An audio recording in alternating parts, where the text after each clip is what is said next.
صبح کافر آ گئے، تلاش کرتے کرتے ابو جہل دیگر کفار، اور ادھر مکڑی نے جالا بنا دیا، کبوتری نے انڈے دے دیے۔ اب یہ سارا کام منٹوں میں نہیں ہوتا، مکڑی جالا بنائے تو آہستہ آہستہ بناتی ہے، کبوتری انڈے دے تو ایک دم نہیں دیتی، پہلے ایک پھر دوسرا دیتی ہے۔ تو یہ کس طرح کا معاملہ ہے؟ وہاں مکڑی، اور وہ مکڑی اس کی بھی کیا شان ہے۔ اللہ کریم نے قرآن نازل کیا، قرآن کی صورتیں 114، ان 114 صورتوں کے اللہ نے نام بتائے اپنے محبوب کو۔ حضور نام رکھتے گئے، کسی صورت کا نام سورہ نور رکھا، کسی صورت کا نام سورہ مزمل بتایا، کسی کا نام سورہ یاسین رکھا، کسی کا نام سورہ رحمان بتایا، اور ایک صورت کا نام سورہ عنکبوت فرمایا۔ عربی میں مکڑی کو عنکبوت کہا جاتا ہے، وہ جالا تننے والا، اس کو کیا کہتے ہو؟ ہمارے علاقے میں تو ڈور کہتے ہیں، وہ جو جالا بناتا ہے گھروں میں۔ اب سوال یہ ہے کہ یا اللہ، قرآن تیرا، صورتیں نازل ہوئیں، اور ان میں سے ایک صورت کا نام مکڑی کے نام پہ کیوں رکھا؟ جواب آتا ہے وہ مکڑی مجھے پسند آ گئی جس کو میرے حبیب پسند آ گئے۔ اس مکڑی نے جالا تننے کی کوشش کی، کیوں؟ صوفیاء نے لکھا ہے وہ مکڑی، وہ وہاں رہائش پذیر تھی، اس کا وہ گھر تھا، اس نے چاہا کہ مصطفیٰ میرے گھر میں آ گئے ہیں، کیوں نہ ہو یہ میرے معزز مہمان، میں ان کے آنے کے بعد اپنے گھر کا دروازہ بند کر لوں۔ وہ اپنی ہمت کے مطابق گھر کا دروازہ بند کرتی رہی، کبھی ادھر جاتی کبھی ادھر جاتی، جلدی جلدی اس نے غار کا دروازہ بند کر لیا۔ حضرت ابو بکر صدیق نے مکے میں ایک مسئلہ پوچھا تھا، یا رسول اللہ بتاؤ جنت میں جانے کا راستہ؟ فرمایا ایک ہی ہے۔ کوئی متبادل؟ فرمایا کوئی نہیں، جنت میں جانے کا ایک ہی راستہ ہے، اور وہ پل صراط ہے جو جہنم کے اوپر سے ہر ایک کو گزر کے جانا ہوگا۔ یا حبیب اللہ، وہ پل صراط بال سے باریک تلوار سے تیز، اس سے پھر کس طرح بندہ گزرے گا؟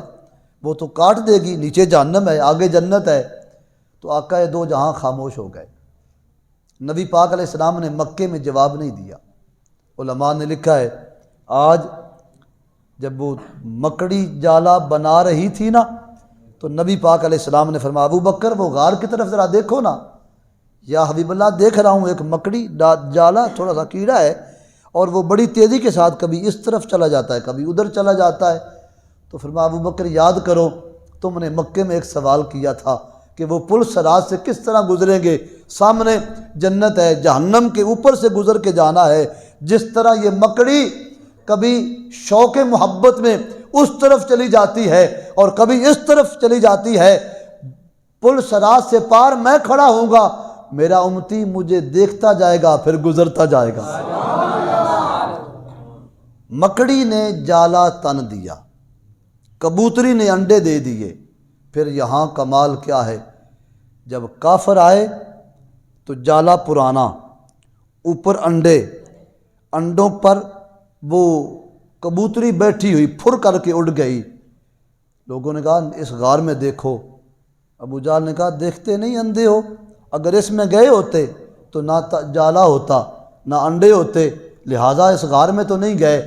لیکن قربان جائیں، کافر آئیں تو وہ جالا اسی طرح برقرار ہو جائے۔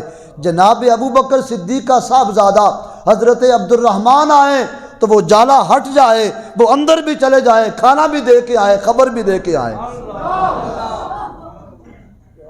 یہاں ان کے لیے جالا بن جائے، جب وہ آئیں تو ان کے لیے جالا سائیڈ پہ ہو جائے۔ اچھا یہ 3 دن معاملہ ہوتا رہا، کبوتری دعا مانگتی رہی، یا اللہ یہ جو میں نے انڈے دیے ہیں نا، ان انڈوں سے جو بچے پیدا ہوں نا، یہ میری دعا ہے کہ یہ بچے جو پیدا ہوں یہ حضور کے گنبد کا پھر طواف ہی کرتے رہیں۔ صوفیاء نے لکھا ہے کہ جو مدینے پاک میں کبوتر ہیں یہ انہی دو انڈوں کی نسل میں سے ہے۔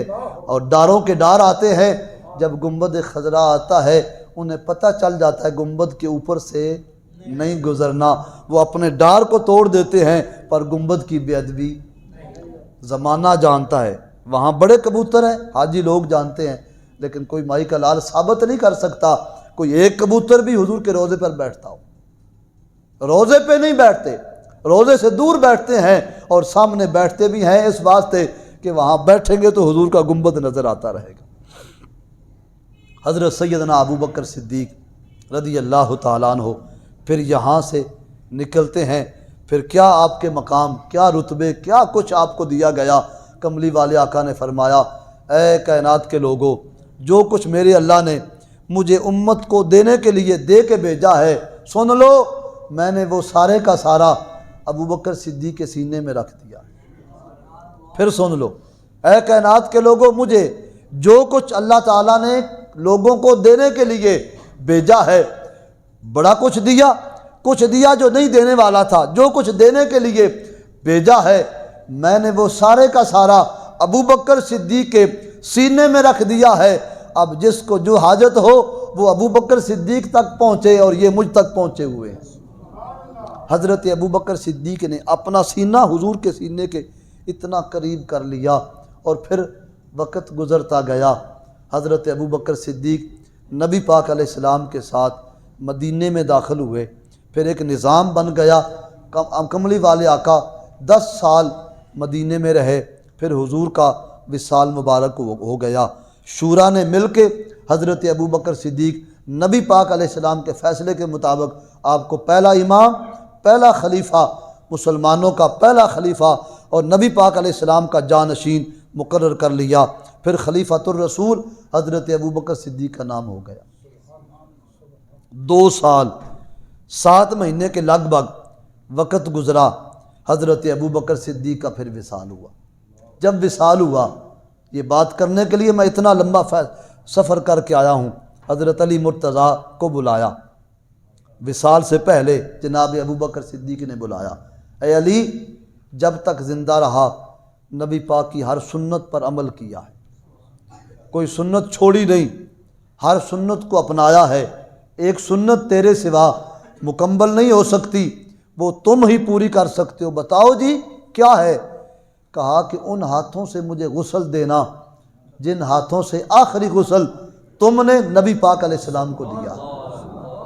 یہ وصیت حضرت علی مرتضیٰ کو ابو بکر صدیق کر رہے ہیں۔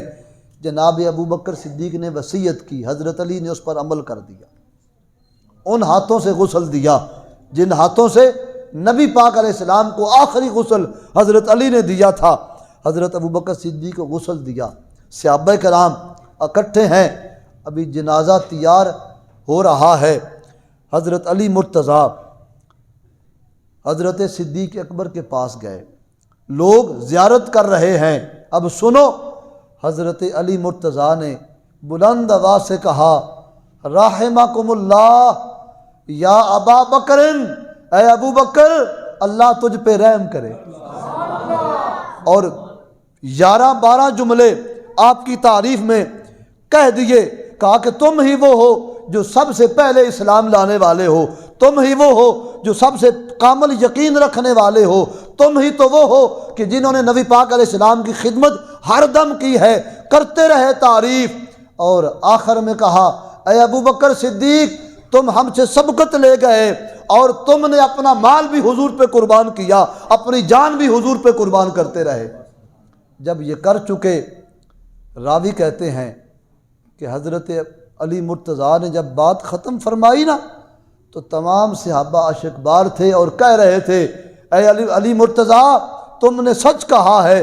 حضرت علی مرتضیٰ جو کچھ کہتے گئے، صحابہ تصدیق کرتے گئے کہ یہ ساری خوبیاں حضرت صدیق اکبر میں موجود تھی۔ حضرت ابو بکر صدیق رضی اللہ تعالیٰ عنہ بڑے عاجزی والے تھے، میں نے پڑھا ہے، حدیث پاک میں آیا،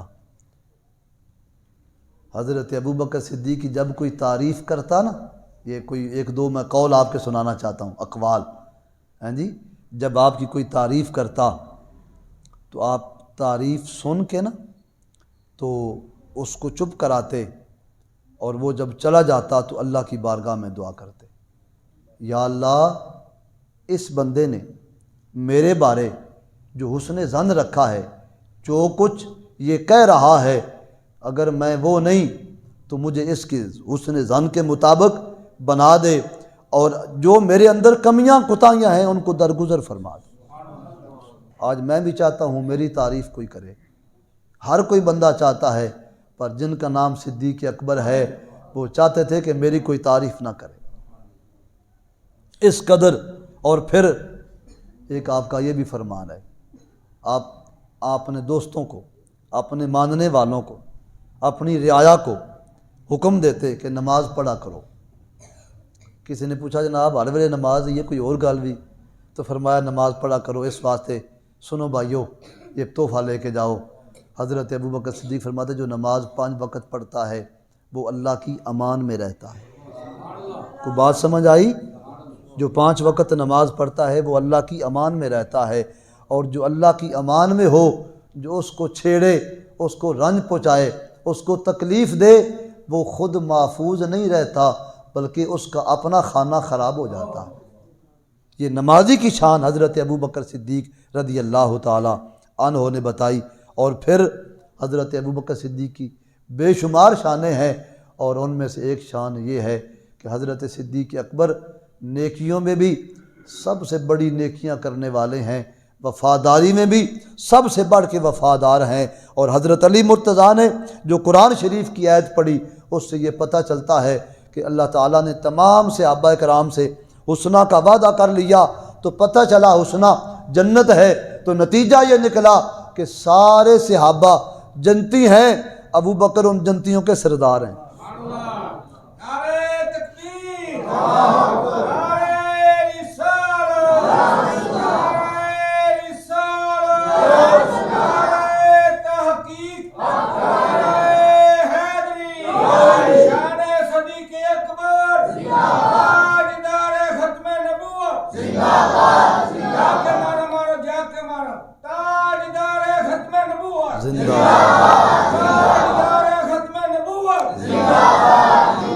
اعلیٰ حضرت نے لکھا ہے کہ تمام صحابہ عادل ہیں اور ابو بکر صدیق ان عادلوں کے سردار ہیں۔